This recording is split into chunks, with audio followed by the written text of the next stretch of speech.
জয় জগৎগুরু।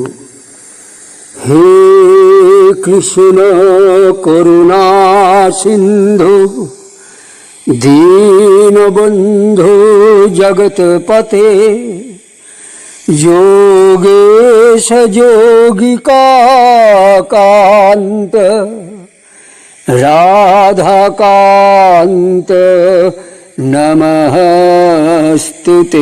হে কৃষ্ণ করুণা সিন্ধু, দীনবন্ধু জগৎপতে, গোপেশ গোপিকাকান্ত রাধাকান্ত নমস্তুতে। আসলে দুটোই ঠিক। প্রথমটা জ্ঞানী ও যোগী ভক্তদের জন্য, আর দ্বিতীয় প্রণাম মন্ত্রটা রাসলীলার স্বাদ আস্বাদনকারী কৃষ্ণ ভক্তদের জন্য। ভাগবত ও পুরাণে সাধারণত তিনজন কৃষ্ণর কথা পাওয়া যায়। এক, বৃন্দাবনের কৃষ্ণ। এই কৃষ্ণর রাসলীলা তত্ত্বের সাধনায় সিদ্ধিলাভ করলে সেই ভক্তর সূক্ষ্ম রাসমণ্ডলে প্রবেশাধিকার জন্মায়। দ্বিতীয় হল গোলকের শ্রীকৃষ্ণ। এটা সূক্ষ্ম জগতের। এই গোলকের ভগবান শ্রীকৃষ্ণ নিত্য। উনি বৃন্দাবনের নরদেহধারী ভগবান শ্রীকৃষ্ণ রূপে স্থূল জাগতিক লীলা করে গিয়েছেন। ইনি গোলকে রাসমণ্ডল সৃষ্টি করে রাধারানী ও তার অষ্টসখীর সাথে চিরন্তন অপ্রাকৃত রাসলীলা করছেন। আর 3 নম্বর হল সচ্চিদানন্দ কৃষ্ণ। ইনি হলেন সৎ, চিত ও আনন্দযুক্ত পরমাত্মারূপী কৃষ্ণ।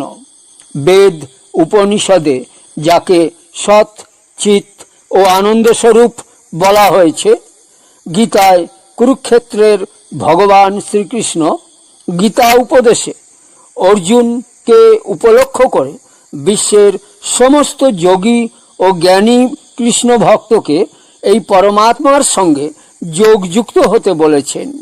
আর তাই তিনি গীতার 6ঠ অধ্যায়ে 46 নম্বর শ্লোকে বলেছেন, তপস্বী ভয়ধিকো যোগী জ্ঞানী ভয়পি মতঃ অধিকঃ কর্মীভ্যশ্চ অধিকো যোগী তস্মাৎ যোগী ভবার্জুন। যার মানে হলো, হে অর্জুন, যারা আমাকে পাবার জন্য তপস্যা করছে সেই সমস্ত ভক্তদের চাইতেও যোগী আমার শ্রেষ্ঠ। যারা আমাকে পাওয়ার জন্য জ্ঞান চর্চা করছে সেই সমস্ত জ্ঞান অনুশীলনকারী ভক্তদের চাইতেও যোগী আমার কাছে শ্রেষ্ঠ। আর যারা নিষ্কাম কর্মযোগ করছে সেই সমস্ত নিষ্কাম কর্মযোগীদের চাইতেও যোগী আমার কাছে শ্রেষ্ঠ। তস্মাৎ যোগী ভবার্জুন।